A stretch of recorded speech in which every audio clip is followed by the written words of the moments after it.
주님 은혜가 우리 성도들 모두에게 함께하기를 예수님 이름으로 간절히 축원합니다. 가정의 달, 특별히 오늘은 교사 주일입니다. 교회 교육에 대해서 더욱 기도하고 또 사명을 다짐하는 귀한 시간입니다.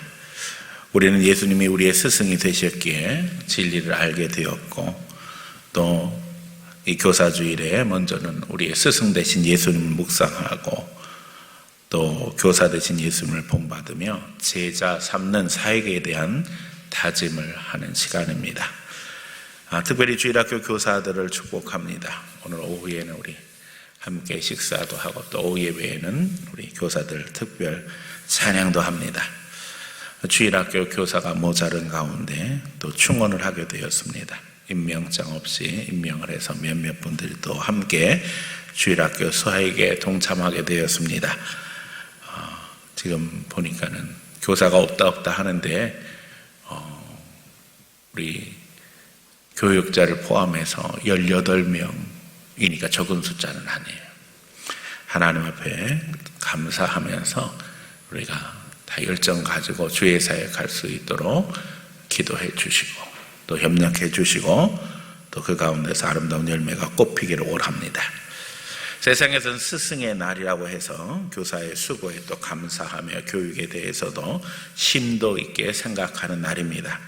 하지만 부정적인 의견들이 교사들로부터 시작되고 있는 게 현실이죠.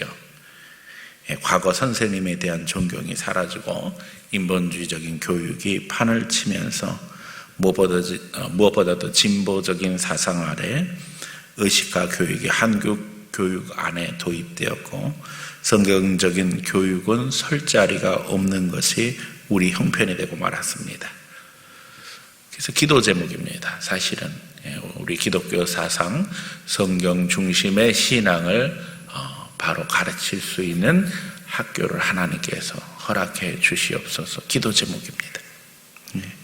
지금 미션 스쿨이라고 하는 학교들이 우리가 아는 것처럼 다 예배 전도에 대해서 압박을 많이 받고 있습니다. 사실은 이런 것들이 다 불법화되어지는 법령들이 제정이 되어져 있는 게 현실입니다. 그래서 미션 스쿨이라고 해도 예배하거나 전도할 수 없고, 그것을 더더욱 의무로 강요하면 안 되는 것이 우리 현실이 되고 말았습니다. 교회 선금에서 학교를 세운 이유가 뭐겠어요?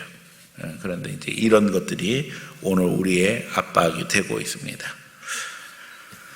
그렇기 때문에 이제 교회 교육, 교회 안에서 이루어지는 교육이 기독교 교육을 대변할 수뿐이 없는 상황이 되었고, 교회 교육이 너무나도 중요한 상황입니다.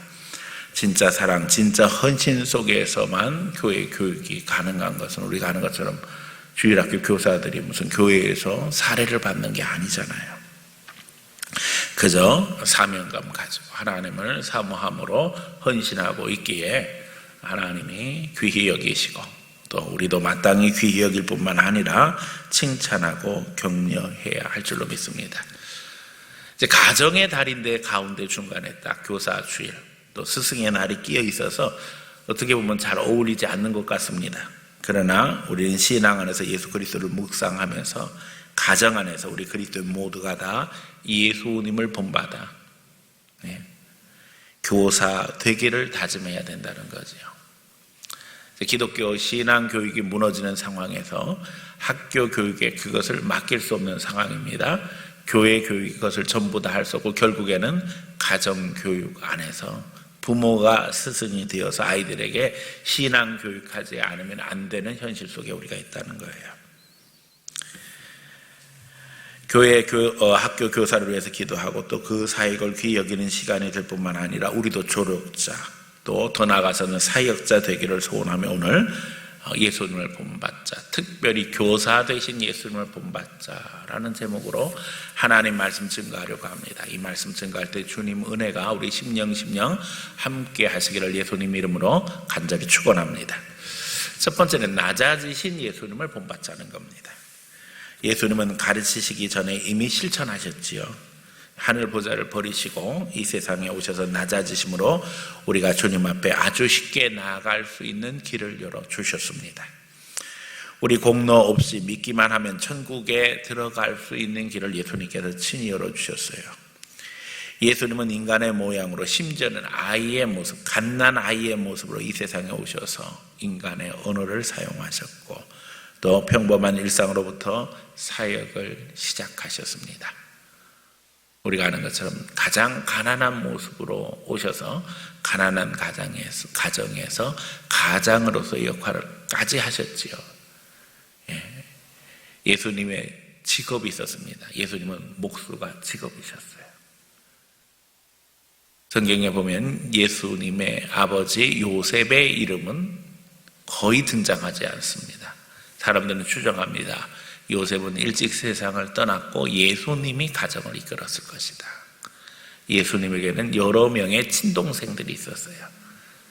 그러니까 결국 아주 어려서부터 가정을 이끌어야 됐고, 그렇기 때문에 우리가 일본적으로 당했던 모든 상황들을 주님은 친히 겪으시면서 우리 삶 속에서 우리가 어떻게 살아야 할 것인가를 우리에게 가르쳐 주셨지요.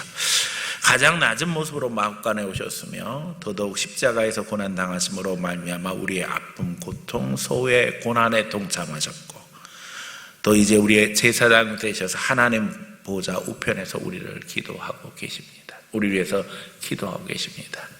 그래서 우리가 고통당할 때, 고난당할 때, 아플 때, 소외당할 때, 사람들에게 손가락질 당할 때 주님은 우리를 위해서 그 아픔 속에서 지금도 하나님 보좌 우편에서 기도하고 계시는 겁니다. 그러므로 우리도 주님께 배워서 실천할 수 있기를 원합니다.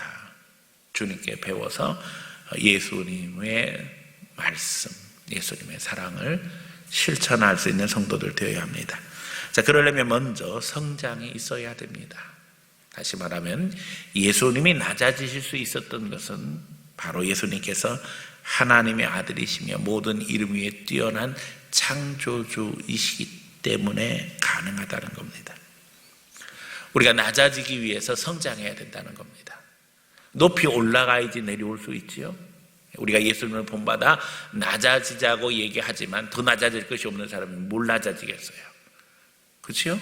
성장해야만 합니다. 이제 예수 그리스도와 하나 되어 그의 몸으로 성장함으로 말미암아 예수님을 본받는 사람이 되어야 됩니다.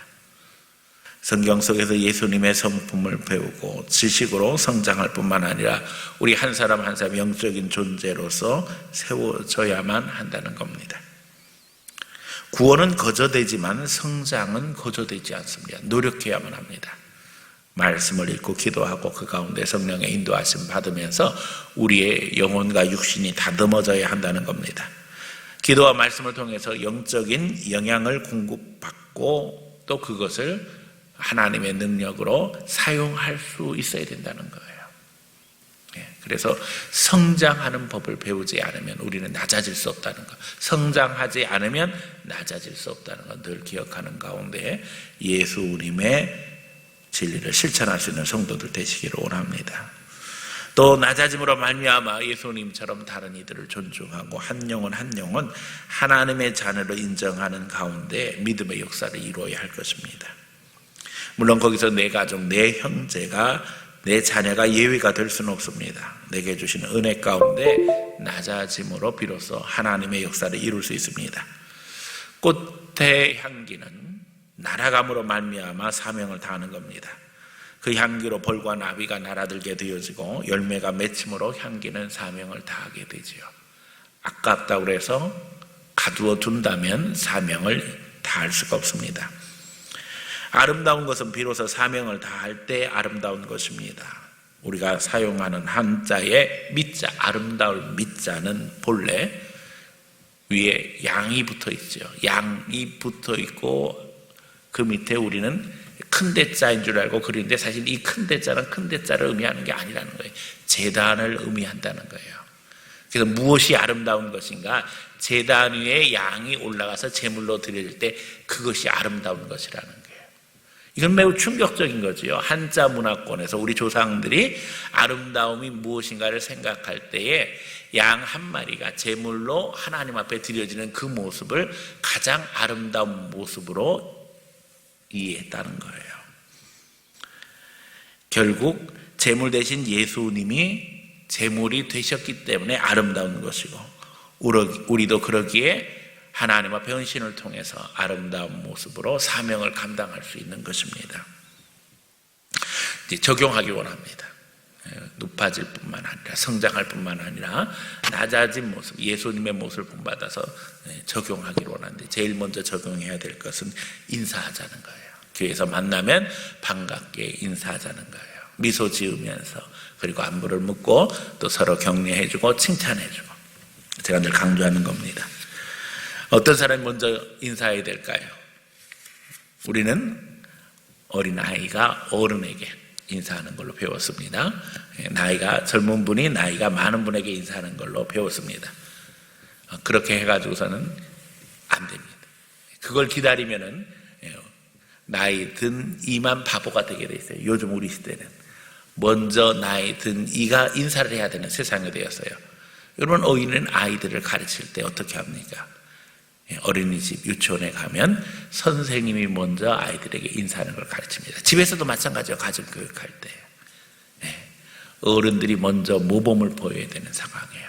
그래서 교회의 젊은이들을 볼 때 젊은이들이 인사해 주기를 바라는 것이 아니라 먼저 아는 척을 좀 해주세요. 먼저 인사해 주세요. 그래서 격려해 주고 사랑해 주고 어린아이 대하듯 그것을 통해서 가르치고, 또한 그것을 통해서 우리가 성장해야 됩니다. 교회에서 하루라도 먼저 나온 사람이 인사를 해야 되는 형편이에요. 특별히 이제 우리 교회 보니까 어느 정도가 되었냐면 다시 이름표를 달아야 되겠다는 이야기들이 여기저기서 나오고 있어요. 목사님 모르는 사람이 너무 많아요. 교회의 장로님, 권사님들이 그 이야기를 할 때에 새 가족들은 어떻겠어요? 그렇죠? 교회에 나온 지 얼마 안 된 분들은 얼마나 답답하겠어요. 지금 이제 이거 우리의 형편이에요. 그러니까 모르는 사람이 너무 많은데 모르는 척하고 그냥 지나가면 돼요, 안 돼요? 안 되지요. 아는 척 해야 되죠. 하루라도 먼저 나온 사람이, 한 살이라도 더 많은 사람이 먼저 다가가야지만 시작이 되는 거예요. 나중에 나온 분들, 또 젊은 분들은 그게 안 되는 거예요, 잘.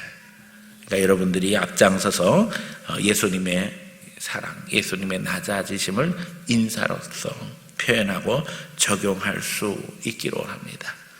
특별히 이제 오늘 우리 시대는 말이 더 필요 없는 시대가 되고 말았어요. 온전한 메신저가 되지 아니하면 아무리 좋은 말을 해도 허공에 외치는 메아리로 맴돌게 된다는 거예요. 자, 머리 숙여 우리가 웃음으로 인사하자는 것이고요. 더더욱 나아가서 그러기에 헌신으로 모범을 보여야 되는 거예요. 흔히 잔소리만 하고 자신은 정작 모범을 보이지 않는 사람들을 우리 시대에 뭐라고 부른다고요?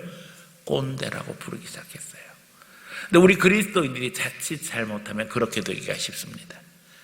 사실은 아는 건 많은데 사실 아는 것만큼 실천하는 것이 쉽지 않거든요.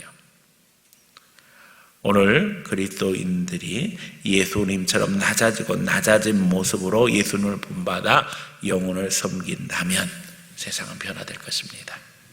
오늘 우리가 예수님을 본받고 예수님을 귀히 여기고 예수님을 사랑하며 예수님 본받아 아름다운 성도, 아름다운 하나님의 사람들로 굳건히 세워지기를 예수님 이름으로 간절히 축원합니다. 두 번째는 영적 교사를 존귀히 여기자는 겁니다. 신앙은 영적 교육을 통해 이루어져 갑니다. 그래서 자녀들은 이제 자녀들을 향해서 또 다음 세대를 향해서 내가 전도한 영혼을 향해서 신앙을 증거하는 것은 너무나도 중요한 것입니다. 교회 안에서, 가정 안에서 신앙 교육이 제대로 이루어지지 않는다면 우리는 마귀밥이 되며 우상 숭배 유혹에서 헤어나지 못할 것입니다. 그러므로 하나님을 바르게 가르치고 구원의 진리를 증거하는 모든 교사들을 귀히 여기고 그들을 위해서 기도해야 될 것입니다. 우리가 아는 것처럼 신앙은 영적 전쟁입니다. 하나님의 말씀을 가르치는 교사들에게 얼마나 많은 도전이 있겠어요. 근데 그것이 하나님의 보호하신 가운데 승리가 되어야 되는데 주위의 사람들이 기도로 협력하지 않으면 안 된다는 거예요. 그 심령들이 하나님의 축복 속에 있음을 기억하고 또 축복의 통로로서 하나님이 교사들을 세우셨음을 기억하는 가운데 위에서 존중하고 기도하고 사랑해야 할 것입니다. 여기는 주일학교 교사뿐만 아니라 목사, 교육자, 또 주일학교 교사와 함께 구역장도 포함이 되어집니다. 구역장의 위치도 너무나 중요합니다. 소그룹 활동을 하면서 신앙으로 함께 나누고 교제할 수 있는, 이제 앞으로 구역 모임이 모두 다 정상화되기를 원합니다. 이번 주일 오후, 그러니까 오늘 오후에는 이제 우리 주일학교 교사들하고 함께 식사하게 되어지는데, 다음 주는 이제 구역장들 함께 식사하고, 원하기는 이제 진짜 6월부터는 모든 구역들이 정상화되어져서 함께 예배할 수 있는 소그룹 정상이 되기를 원합니다. 우리 한 사람 한 사람 하나님 앞에 말씀으로 헌신하고 사역하는 모든 주의 일꾼들이 바로 세워져야만 합니다. 더욱이 자녀들을 위해서 기도할 때에 우리가 잊어버리지 말아야 될 것은 좋은 영적 교사를 만나기를 위해 기도해야만 합니다. 성경에 보면 신앙의 인물마다 좋은 선생님들이 있었습니다. 훌륭한 선생님들이 있었습니다. 구약 보면 믿음의 거장 여호수아에게는 모세가 있었지요. 또 그런가 하면 엘리사에게는 엘리야가 있었습니다. 신약시대의 대표적으로 디모데에게는 바울이 있어서 믿음의 아버지라고 이야기하지요. 무엇보다도 우리에게는 좋은 선생님 예수님이 계십니다. 예수님은 말씀 속에서 우리를 늘 가르치시고 인도하세요. 기독교 역사 속에는 훌륭한 말씀 증거자들이 있었습니다. 우리 개혁주의 신앙은 특별히 이제 칼빈의 가르침 가운데, 칼빈이 종교개혁 신앙을 집대성함으로 말미암아 칼빈주의라고 하는 거대한 신학적 사상을 이뤘고, 이 칼빈주의 사상 아래 지금 현대 자본주의, 현대 민주주의, 거의 대부분의 현대의 사상적 기초, 정치적인 기초, 경제적인 기초들이 다 놓여져서 어떻게 생각하면 이 모든 것들이 개혁주의의 산물이라고 해도 과언이 아니지요.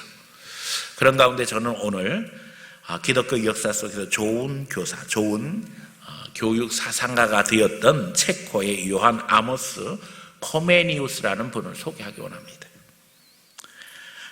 이분은 체코 역사의 최고의 애국자다 이렇게 불려지는 분이에요. 그러나 이 체코 안에서 카톨릭과 개신교 사이에 전쟁이 있을 때에 개신교도들이 패배함으로 말미암아 망명 생활을 하게 되어지고 유럽으로 건너가서 이제 암스테르담에서 세상 떠난 것으로 알려져 있습니다. 우리가 잘 아는 하버드, 한때 하버드의 총장으로 초청되었었는데 거절했던 것으로 알려질 만큼 당시 유럽 최고의 지성인이고 또 목회자이고 사상가였습니다. 그는 강조하기를 인간 교육의 목적은 인간은 하나님과 더불어 영원한 행복을 누릴 수 있도록 교육하는 것이다 이렇게 가르쳤어요. 그리고 그에게 따르면 인간은 이 세상에서 올바른 생활을 하는 데에 목적을 두고 또 인간의 죄악은 도덕적 결함에서 오는 것이 아니라 무지와 불명료한 인식에서 비롯된다고 이야기한 것을 봅니다. 다시 말하면 제대로 알지 못하고 또 인식하지 못하고 지식 없기 때문에 자꾸 죄를 짓게 된다는 거예요. 그러니까 바르게 배워서 주님과 함께 영원토록 행복하게 살 수 있도록 하는 것이 교육의 목적이라는 거죠.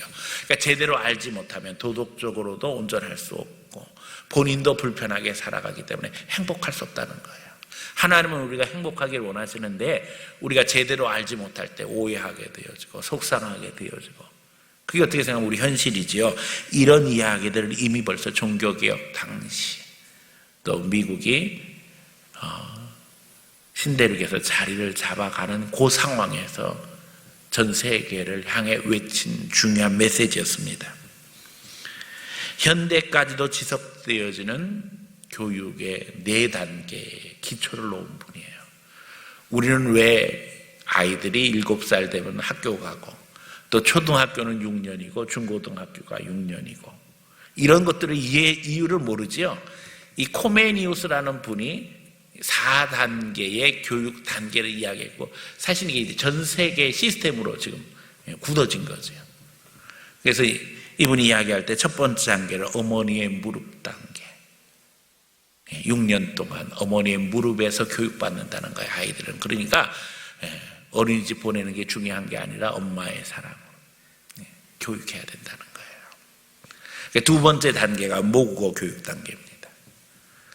그래서 모국어를 제대로 배우고, 또 그 가운데서 그 민족의 문화, 교육 이런 것들이 신앙 안에서 잘 이루어져서 기본적인 교육이 이루어져야 된다.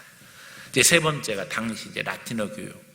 라틴어 교육은 어떻게 생각하면 기독교 전통 속에서 많은 위대한 학자들이 세워졌고, 그것이 이제 교양이고 학문으로 정착됐던 시대이기 때문에 6년 동안은 라틴어 교육이 이루어져야 된다.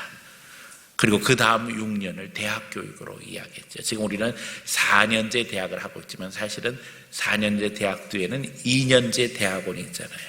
그러니까 이걸 다 포함해서 이야기한 거예요. 그 다음에는 우리 경우에는 이제 박사과정인데, 박사과정 같은 경우에는 사실은 자기가 스스로 공부하는 거죠. 그러니까 교육 단계를 4개로 이야기하면서 6년, 4단계를 통해서 사람들의 교육을 이야기했어요. 더욱이 이제 의무교육 사상. 교육을 의무로 온 국민들에게 다 실시해야 된다는 사상이, 이게 이제 기독교 신앙 안에서, 개혁주의 신앙 안에서 코메니우스가 외친 내용입니다. 또 남녀 평등 교육이 이루어져야 된다. 이건 이제 당시로서는 충격적인 이야기죠. 여자들은 교육에서 제외되었던 시절인데 여자도 남자와 똑같이 교육받아야 된다. 그러니까 지금 현대 교육 안에 아주 중요한 원리들은 바로 이 개혁주의, 종교개혁 신앙 안에서 이미 벌써 다 기초가 깔려져 있었고, 이 코메니우스의 사상이 우리가 잘 아는 페스탈로치, 또 주의, 누소 같은 사람들 통해서 전 세계에 전파됨으로 말미암아 상당한 영향력을 갖게 되었다는 겁니다. 이미 말씀드린 것처럼 중요한 것은 하나님, 인간, 자연의 관계에서 하나님에 대해서 가르치지 않으므로 바른 지식에 이를 수 없다는 것을 강조하는 거예요. 그러니까 우리가 사는 세상은 하나님, 자연, 인간 이 관계가 잘 이루어져야 되는데, 하나님에 대해서 가르치지 않는다면 우리 인간은 늘 항상 그 지식이 불완전할 수뿐이 없다는 것을 원칙으로 이야기했는데, 어떻게 생각하면 오늘 우리 시대에 이 혼란스러운 세상에 대해서 예견을 했다고 해도 과언이 아니지요. 자연을 통해서 드러나는 것을 이야기하면서, 하나님의 은혜가 자연을 통해서 드러나는 것을 이야기하면서, 자연에 대해서 연구하면 연구할수록 인간은 하나님에 대해서 알 수뿐이 없고, 또 그러기에 특별 계시, 일반 계시, 특별 은총, 일반 계시의 은총의 영역들이 다 연결되어져 있는 것을 이야기합니다. 하지만 이제 우리가 아는 것처럼 휴머니즘 교육이 그 이후에 들어오면서 우리 사회에서는 성경, 하나님에 대한 진리는 제거되어지고, 하나님 빼고 인간이 잘해보려고 하는 것들이 판을 치고 있기 때문에 우리 사회는 왜곡된 채 혼란을 겪고 있는 것이 우리 현실이 되고 말았습니다. 지금 이제 우리 교회에 와서 지금 동성 형제가 우리 배너도 앞에 있습니다만은 이제 영어 소통 프로젝트 해서 이제 영어를 가르치고 있거든요. 근데 이제 식사를 하면서 이스라엘 교육에 대한 이야기를 했어요. 우리가 이제 이스라엘 교육을 최고의 교육으로 생각하면서 이제 그 중에 토론식 교육에 대해서 사람들이 많이 관심을 가지고 있는데, 그 부분에 대해서 이야기할 때 이런 이야기를 해주더라고요. 이스라엘 사람들이 학생들을 놓고 마음껏 토론하게 하는 가장 중요한 이유 중에 하나는 선생님이 그 자리에 있기 때문이라는 거예요. 아이들은 선생님을 신뢰하기 때문에 무슨 말을 해도 선생님이 그 말을 책임질 수 있다는 거예요. 무슨 얘기냐면 잘못된 이야기를 한다고 할지라도 선생님이 있기 때문에, 선생님의 보호 속에 있기 때문에 잘못된 길로 가지 않도록 선생님이 도와줄 것을 기대하면서 이야기를 하고 있다는 거예요. 그러니까 토론식 교육을 해도 사실은 교사의 역할은 너무나도 중요하다는 거예요. 그게 방치된 토론이 아니라는 거예요. 오늘 이제 한국 사회나 현대 사회에서 제대로 이해하지 못하고 있는 부분이죠. 그냥 아이들에게 맡겨두고 토론하게 하게 되면 지적인 성장이 이루어질 줄 알지만 그게 아니라는 거예요. 분명히 교사가 있어야만 된다는 거예요. 그리고 아이들은 교사를 신뢰함으로 말미암아 마음껏 토론할 수 있다는 거예요. 이건 너무나도 중요한 겁니다. 교육에 있어서 교사의 역할은 중요하지, 너무나도 중요합니다.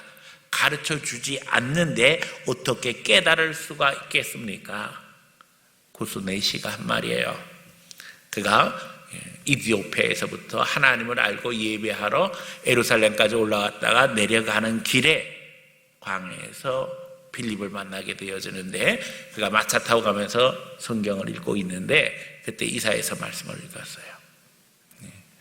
이 메시아 예언이죠. 그러니까 빌립이 그걸 보고서는 질문하는 거예요. 무슨 말씀인지 이해할 수 있겠느냐. 그랬더니 그때 구스 네시가 하는 말이 그거예요. 가르쳐주는 자가 없는데 어떻게 깨달을 수가 있겠습니까? 이게 우리의 현실이에요. 가르쳐주지 않으면 깨달을 수 없는 것이 인간의 한계라는 거예요. 교사의 사명은 너무나도 귀합니다. 예수님이 이 세상에 오셔서 예수님 자신이 교사가 되셨어요. 복음 안에서 우리가 헌신된 교사들을 귀히 여기고 축복하며 위에서 기도하고, 이 영적 전쟁에서, 이 신앙 전쟁에서 최첨단에 서 있다는 것 하나님 앞에 기억하면서 기도로 지원하고 협력할 수 있는 성도들 되시기를 축원합니다. 세 번째는 나도 영적 교사가 되자는 것입니다. 오늘 우리 읽은 본문은 예수님의 유언과 똑같은 말씀이에요. 마지막 하늘로 올라가시면서 하신 말씀이기 때문에 우리가 너무나도 잘 아는 말씀이죠. 예수님께서 하늘로 올라가시면서 제자들에게 제자 삼을 것을 명령하고 계십니다. 바울도 디모데에게 같은 말을 했습니다. 다른 충성된 자들을 세워서 복음이 계속적으로 증거될 수 있도록 해야 된다는 이야기를 하고 있어요. 다시 말하면 제자를 통한 재생산, 우리가 하나님의 말씀을 가르칠 때 제자가 세워지고, 또 그 제자가 가르침으로 말미암아 또 다른 제자가 세워지고, 신앙은 그렇게 계승됨으로 말미암아 하나님 앞에 구원의 역사를 계속 이루어 나갈 수 있다는 것입니다. 우리는 구원의 진리를 알고 난 후에 교사로 헌신하며 가르쳐야만 합니다. 나만 알고 끝나는 것이 하나님이 원하시는 게 아니라는 거예요. 내가 깨달아 알았으면 다른 사람들에게 이것을 증거하고 바르게 가르쳐야 할 사명이 누구에게나 있다는 것입니다. 특별히 우리가 하나님의 은혜 가운데 헌신할 때 거기에는 성령의 역사와 함께 구원의 은혜가 넘치게 되는 것입니다. 예수님이 말씀을 증거하실 때 그 능력이 나타난 것처럼 성령은 말씀이 선포되는 곳곳에서 능력으로 확증하고 계십니다. 주일학교 교사들이 하나님의 말씀을 가르치는 것이 믿음 없는 눈으로 보게 되면 별것 아닌 것 같지만은 거기에 강력한 성령의 역사하심이 있음으로 말미암아 어린 한 사람 한 사람이 그 인생이 바뀌어지게 되고, 그 인생이 하나님 앞에 인도하심 받으면 그 인생 가운데 하나님의 역사를 체험하는 계기가 되고 있다는 거예요. 우리가 능력과 기사를 사모한다면 오늘도 말씀 속에 더 들어가야 하며, 내가 받은 은혜, 내가 깨달은 것들을 함께 나누고 또 그 가운데 증거하고 가르치는 일에 협력해야 한다는 것입니다. 가르치지 않고 바른 진리는 전달될 수 없습니다. 우리가 토론한다고 해서 바른 진리에 이룰 수 있는 수준이 아니라는 것을 우리는 인정해야만 합니다. 우리는 가르치는 가운데 성숙하게 되며 더 깊이 배워 믿음의 역사를 이루게 되어집니다. 주일학교 교사를 권면하게 되어지면 많은 분들은 이렇게 이야기합니다. 목사님, 저는 너무 부족해요. 아직까지 아는 게 아무것도 없어요. 목사는 준비가 다 돼서 잘 알아서 사실은 하는 건 아닙니다. 목사도 알면 알수록 모르는 게 더 많다는 걸 깨닫고 있어요. 모른다는 걸 알고 있는 것 자체가 축복이라니까요. 그래도 뭘 좀 알기 때문에 모른다는 걸 알고 있는 거예요.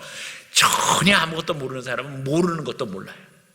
그래서 지가 잘난 줄 알고 막 떠들고 자랑하고 그게 전부인 줄 아는 거예요.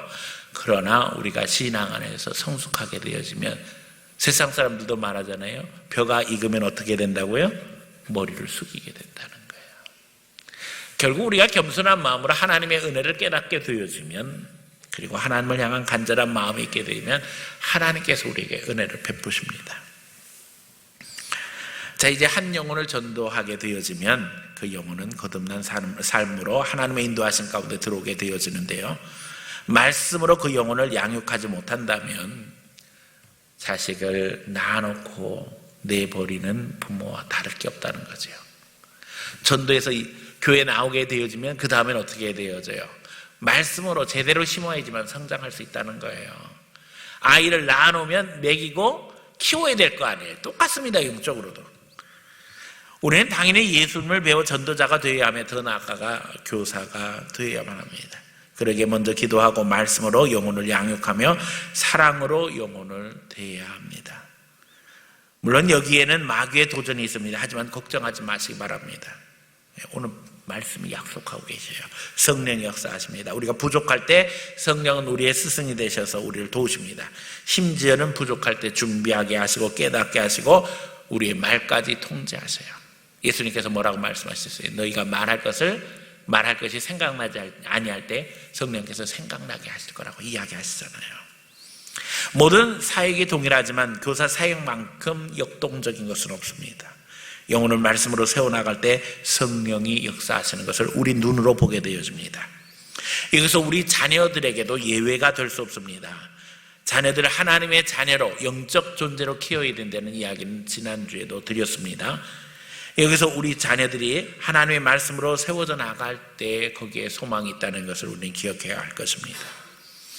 그러게 우리 그리스도인들은 주일학교 교사와 연대해야만 하며 나 자신의 주일학교 교사로 헌신해야만 합니다. 이미 자녀들이 다 커서 품을 떠난 분들도 있습니다. 심지어는 그렇기 때문에 나는 자녀 교육에 실패했다고 인정하고 있는 분들도 있어요. 커서 머리 커지니까 말도 안 듣고 다 떠나서 하나님과는 상관없이 살고 있어요. 어떻게 해야 될지 모르겠어요. 참 답답하죠. 그러나 그래도 늦지 않습니다. 손자, 손녀 다 신앙의 자녀로 키울 수 있습니다. 내가 헌신하면 되는 거예요. 우리의 스승 되신 예수님께 배워 예수님의 사랑으로 실천하는 성도들 되기를 축원합니다. 본문은 이미 말씀드린 것처럼 예수님의 유언과도 같은 말씀이라고 했습니다. 제자 삼는 사역이 무엇인가에 대해서 예수님 말씀하시죠. 세례를 베풀고 내가 너희에게 분부한 걸 가르치고 그 다음에는 어떻게 하라고요? 지키게 하라. 자, 이게 기독교 신앙교육이며 또한 교사가 해야 될 일입니다. 그러나 우리는 이런 것들을 실천하면서 늘 부족함을 깨닫게 되어져요. 하지만 걱정하지 마세요.